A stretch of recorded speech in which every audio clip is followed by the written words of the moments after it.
Even though it makes quite a few changes to the original story, 1953's The War of the Worlds is a fantastic take on H.G. Wells' classic science fiction novel from 1898.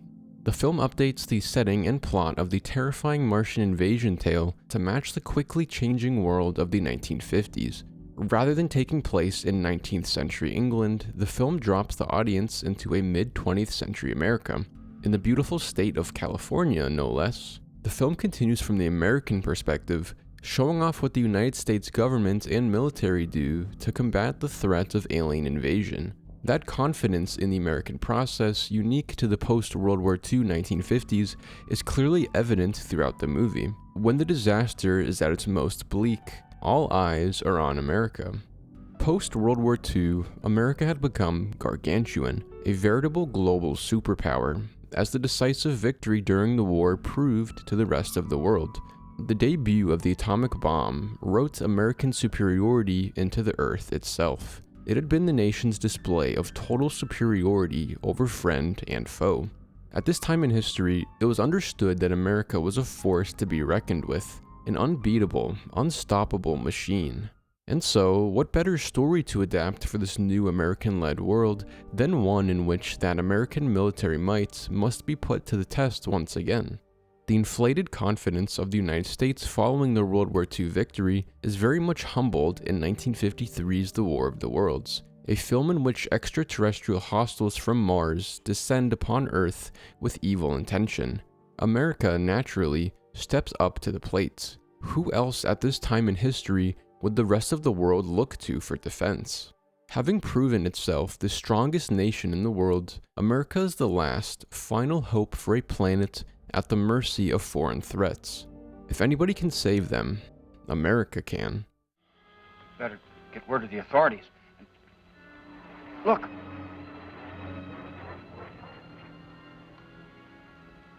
Sheriff, you better get word to the military. You're going to need them out here.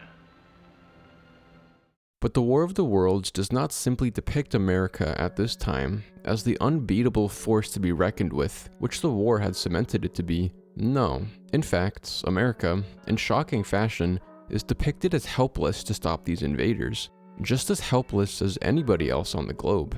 Contrary to the popular belief of this era, the War of the Worlds asserts that American might cannot solve everything, and there may be an enemy yet, which this global superpower is inferior to. At a time when blind faith in America overwhelmed the common mind, and nationalism was commonly paired with religion, God and country becoming two inseparable idols, the War of the Worlds came out with fresh doubts in this growing sentiment. That America was impervious and unstoppable was the general notion of the time, a notion pitilessly deconstructed by the film, depicting a fictional war which did not result in another American victory, but rather an American failure. Dr. Forrester, get out of here! Everybody out of here! Everybody out!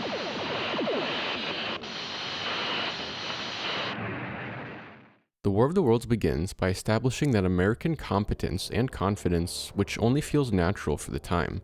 Rather than being told from the perspective of a small-time writer living in England, like in the 1898 novel, the film is told from an American perspective. The protagonist, Dr. Forrester, is a well-regarded American scientist with close connections to the US government. Because of this, he's often accompanying the top brass as friend and consultant, so we're often treated to glimpses behind the scenes at the military efforts to combat the Martian attacks. As such, much of the film is spent alongside stoic, scheming military heads, men who are hardly panicked by their circumstance, and who we quickly feel trusting of. There's a natural comfort in these officials. Seeing them on screen spells out a surefire victory.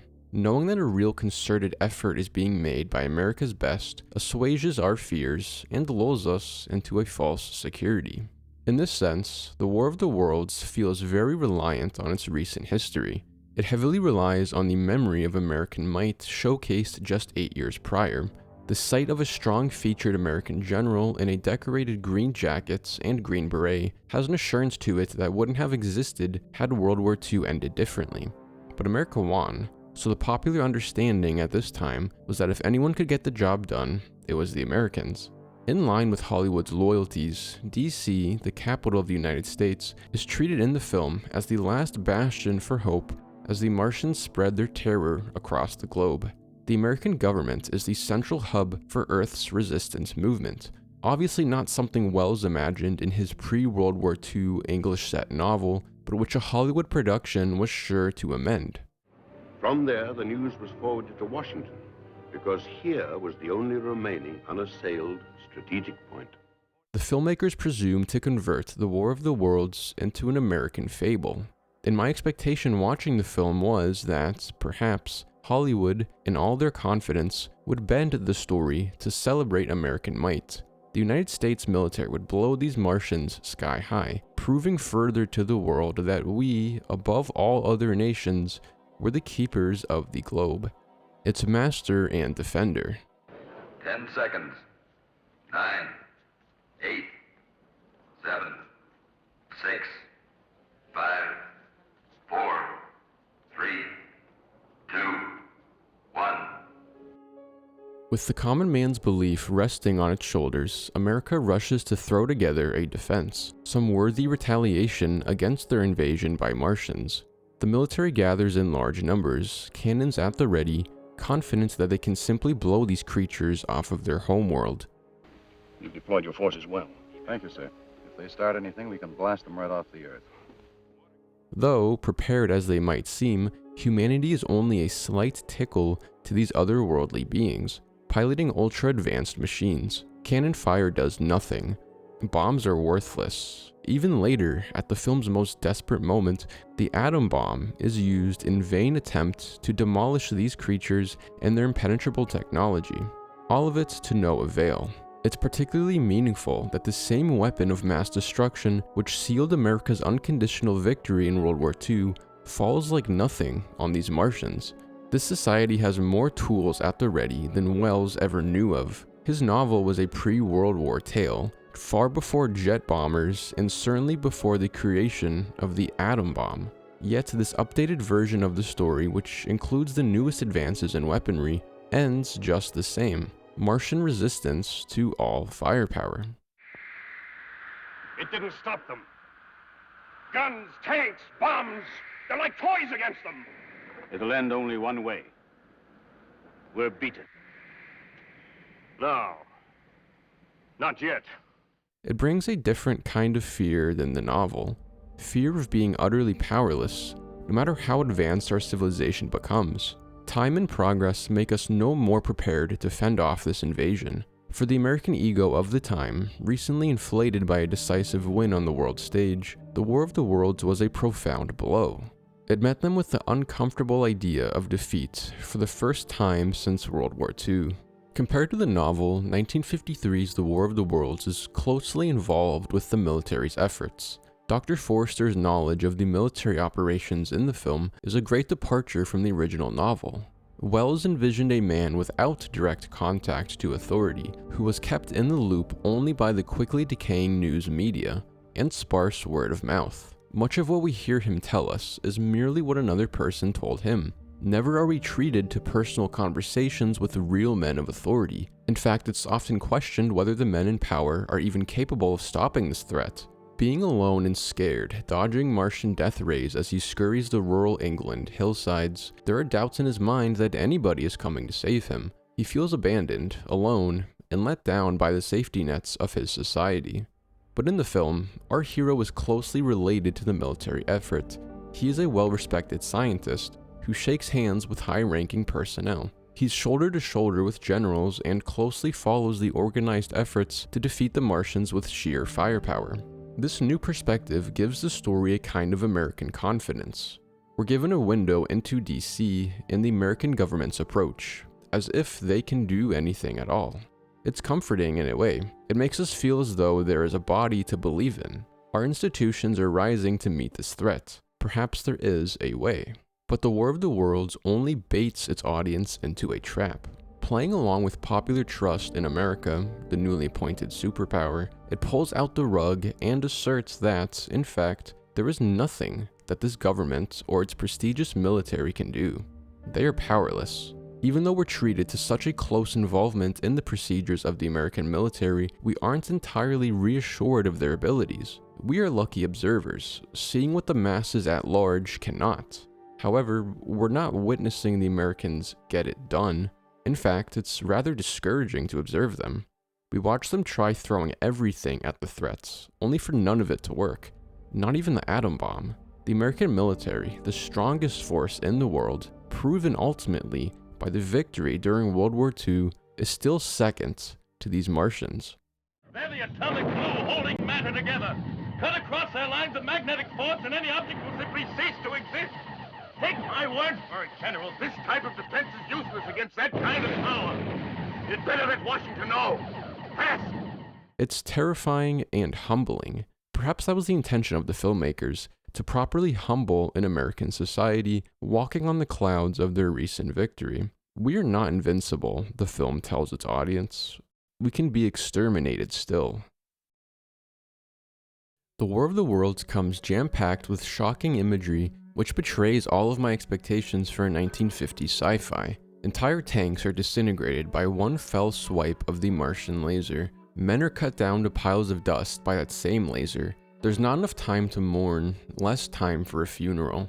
The cold, exacting Martian rays deliver death that the film does not dwell on. The main characters are forced to run away from this nightmare, holding up in farmhouses, laying on their stomachs in the dirt, and bracing while immeasurable destruction occurs just out of sight. The War of the Worlds incorporates so many memorable reaction shots, instances where our only cues as to the devastation occurring off-screen are the expressions of the characters and the sounds of a distant field being torched by Martian lasers.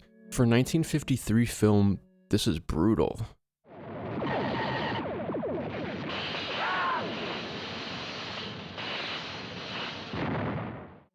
We are treated to a world at the mercy of extraterrestrial hostiles, and as it nears the end, truly nothing is offered to console us. Our weapons do nothing. The government has failed. America's golden city is in a hellish blaze, the streets abandoned. Our urban structures are no sanctuary. Nothing can withstand the torment. Nothing except, as our hero finds, the long-standing church.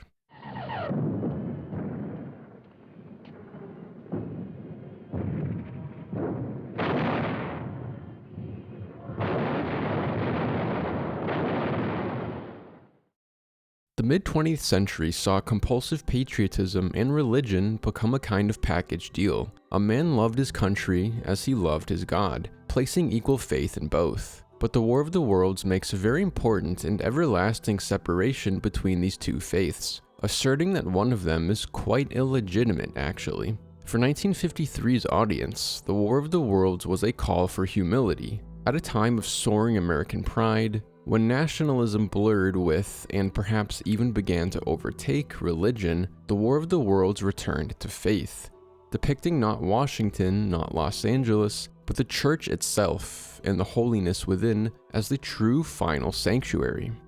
When Washington has failed, there is hope yet in the Creator.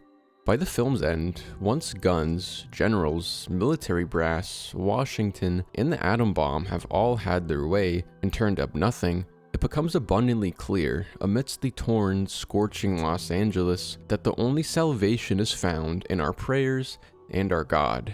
Prayers that are answered as the Martians across the world fall dead to the earthly bacteria which humanity, by virtue of their long-standing existence on the planet, is naturally resistant to. Human biology, at a time when it was understood as God's making, saved the planet. God and nobody else saved Earth.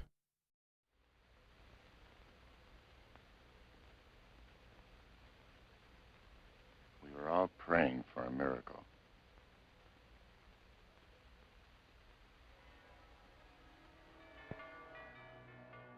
A conclusion that somehow feels unfitting for a 1953 Hollywood production. I went into The War of the Worlds having already read the novel, knowing just how the story goes, yet anticipating a revised plot, one which made America out to be the savior. The sentiments of the time being that America was an invincible, impervious world superpower, I imagined a conflict ultimately resolved by United States authority. However, the messaging to the contrary left me greatly surprised. This film actually doubted American military might. It did not place all faith in Washington. It did not even spare the nation's greatest city. Los Angeles lays in waste and ruin before the end. Whoever thought America was king of the world at this time must have been slack-jawed, seeing the disheartening brutality of the Martians in the War of the Worlds, a foe actually outmatching the United States. So unabashedly, Washington and the United States military are undermined in this film, but not for no purpose. In the end, patriotic confidence is diminished in order to praise God. In an era when God and country were granted equal respect, the War of the Worlds made a bold statement in lifting one over the other. It is the church, after all, where Dr. Forrester finds Sylvia, and they embrace in the pews of the hall, their only respite from the horrors when everywhere else has fallen. Shortly thereafter, they find that their extraterrestrial foes are falling like dimes, their prayers answered. The confused loyalties post-World War II were set straight in this clear resolution, an ending that made it abundantly clear that God could come to man's aid in ways which a government never could. When I think of the era in which this film was made, that popular refrain, God and country, comes to mind. However, according to the film and its conclusion, that saying ought to be God before country, because even a blatant American failure is ultimately redeemed by a victory of the Creator. One of these faiths is for nothing, and it's not a faith in God. Bill DeBeck has calculated how long we have got until Martians take over the entire world. If the A-bomb fails, that is. The Martians can conquer the Earth in 6 days. The same number of days it took to create it.